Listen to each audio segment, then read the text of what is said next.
Everyone, thanks everyone for coming. Very pleased to introduce Luke Casserly this morning, who is a model maker from Longford and who links, performance maker. What did I say? Model maker, sorry. Performance maker from Longford who links landscape and sort of live elements of performance. And I think there'll be a little social exploratory experiment in the next while as part of this today. So really pleased to have Luke along.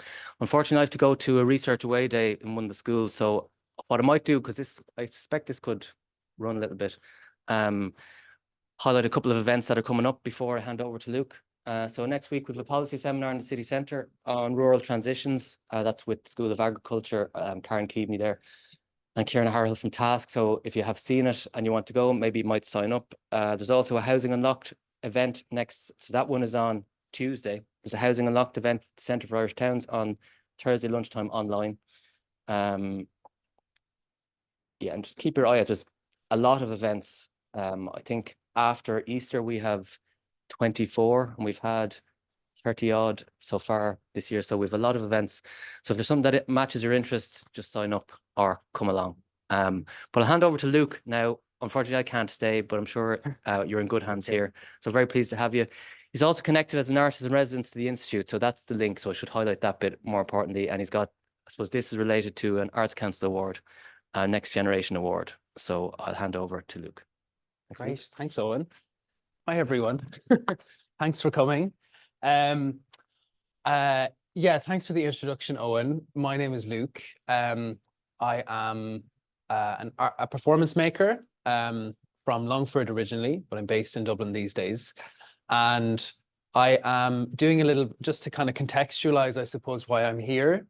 I'm working with the Earth Institute over kind of the next year as part of an Arts Council Award to kind of support the development of a new project that I'm making this year, which I'll speak a little bit about in a couple of minutes' time. But to start off, I just thought I'd kind of introduce my practice and speak a little bit about some of the projects that I've made over the last couple of years to give you a sense of what my work is about. And we'll have time for questions and answers afterwards. Yeah, okay. And yeah, so I suppose the first thing to start off saying about my work is that it's really invested in the intersection between physical landscape and live performance. So I'm really interested in bringing those two things together and bringing audiences to different places and translating different places through live performance. So I'll start off by just kind of speaking briefly to that and introducing this project that I made in 2019, which was called Mold into Shape. And it was a performative investigation into our relationship with plastic as a material. So I collaborated with another artist whose name is Shanna May Breen. And together over 10 weeks, we scoured the beaches on Killiney Beach, and we collected pieces of tactile plastic and we documented each one. So I think we collected over 500 pieces of tactile plastic that had washed up on the shore. And then we interviewed some of Ireland's leading experts on plastic. So we worked with scientists and politicians, school children, a whole host of different people. And we created a soundscape which was listened to by the audience. So the meeting point was Pearse Street Dart Station. We took the audience out on the dart and together we listened to the soundscape. And our final destination was Killiney Beach. So here's kind of where we started off. Each person received their headset and then we headed off together. We ended up on the beach. And if you can see, just beside everyone's foot is a small mound of stones. So what we did was we put all of the pieces of tactile plastic that we had collected during the process, and we gifted one piece of plastic to every single audience member to look after for the next 100 years. So each audience member was invited to get their hands into the pile of stones and uncover their piece of plastic, and then for them to have that going forward.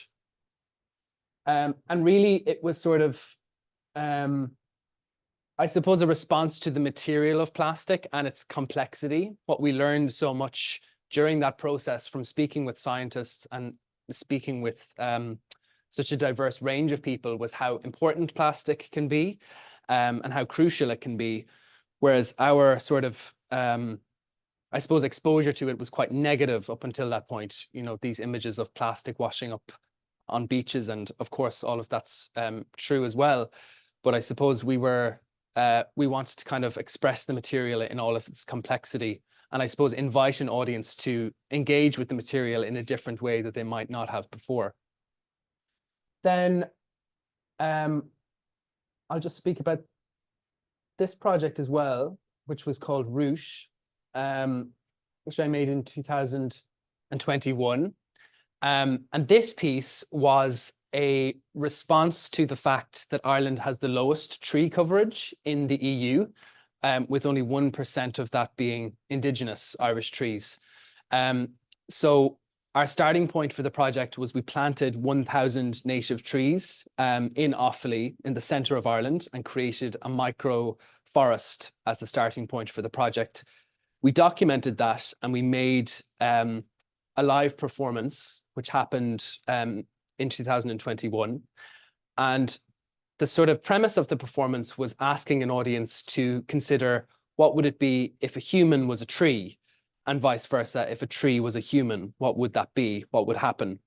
And so the piece ended up being quite a, I suppose, autobiographical, intimate sort of encounter, where we brought a fallen oak branch into the theatre, and we kind of created a series of responses to that within the work. And the audience were kind of congregated in a circle around the performance space. The most recent project that I made, which I'll just speak about briefly now, is a piece called Distillation, which I guess is probably how we first came into contact when we were speaking about this as two bog people.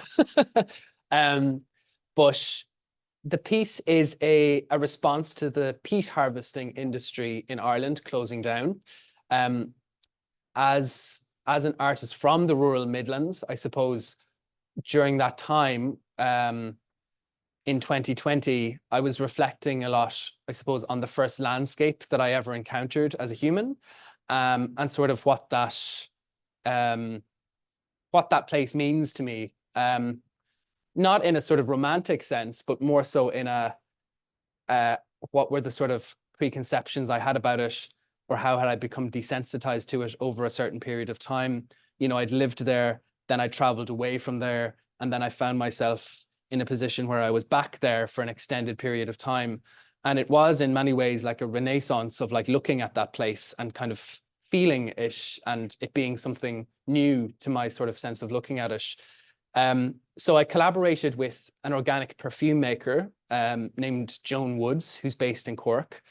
And over, I guess, about 10 months, we traveled to a former Bord na Móna site in Longford, and we collected different botanicals from the site. And then we brought those back to Joan's laboratory, her perfume studio in Cork, and we began the process of distilling those botanicals that we found from the landscape into a unique kind of one-of-a-kind perfume that was made entirely from organic materials collected from the landscape.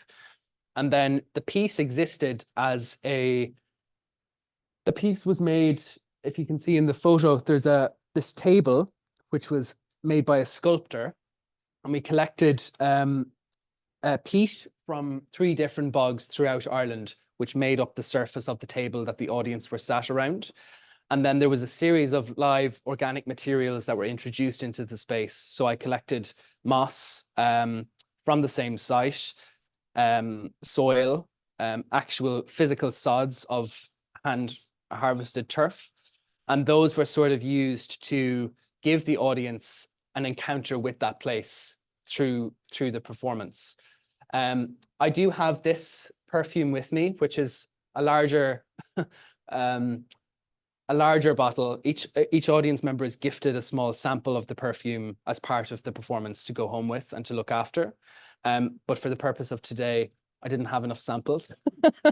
So I brought this larger bottle. So if you would like to smell it afterwards, you're more than welcome to, and get your nose in.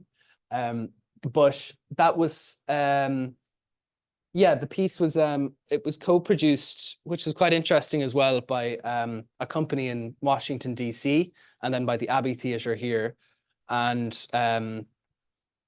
so the piece will be presented in the States in April, which is quite interesting has been quite interesting in terms of how to adapt the piece, because it's illegal to bring in any sort of organic materials to the United States, as I've discovered. So that's been an interesting journey in itself as well. But yeah, that's a little bit about that project. And it most recently ran in the Peacock Theatre in January and February. And there's a series of things that happen in it that sort of invite an audience to kind of connect with that place. But for today, one of the things I'm always trying to do within my work, or an idea that I'm always trying to extend out, is kind of creating a sense of empathy with place. And one of the ways that I do that within my work is the attempt to sort of give a voice to a place. And so, for example, in this piece, there's a moment at the beginning of the performance where the soil that's collected from the site is actually personified and given a voice, and it speaks directly to the audience about its experience.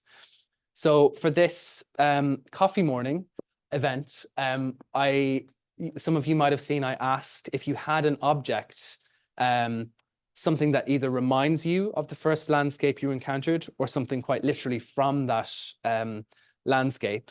There was an invitation to bring that along. Just, did anyone manage to bring it along? It's no problem if you didn't. Some people did. Okay, great. Yeah, okay. So what I might ask, and it's okay if you didn't bring an object as well. Maybe you can imagine something.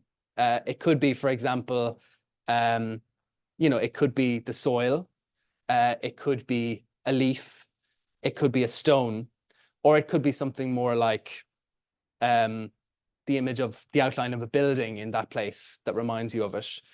But what I'm going to ask everyone to do, if that's okay, we're going to have a short performative task, which is just going to be a couple of moments. But what I'll ask people to do is, if you have a pen and paper to hand, if you have the object, great. If you don't have the object, if you want to imagine one now.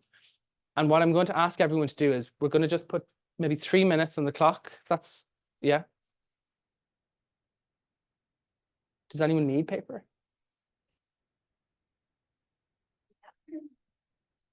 Is that possible, Katrina? Thanks so much. So what I'll ask everyone to do is, if you would like to introduce that landscape where this object comes from. So for example, if you come from Cork and you live by the sea, it might be something related to there. And I'm going to ask everyone to create an introduction to that landscape through their object. So if you imagine like the object is speaking to the room and introducing itself and introducing the landscape where it comes from, that's a very open invitation. It doesn't have to be one thing or the other. It's just really to, as opposed to us introducing ourselves using our own biographies or names, we're just going to imagine, how do we give a biography to an object from a landscape, and hear that introduction. Is that okay for everyone? Yeah? Okay, great. And then if people are comfortable to share, we can share, but also if you would rather not share it in front of people, that's also okay. So we might give this like 3 minutes, if that's okay. Thanks so much.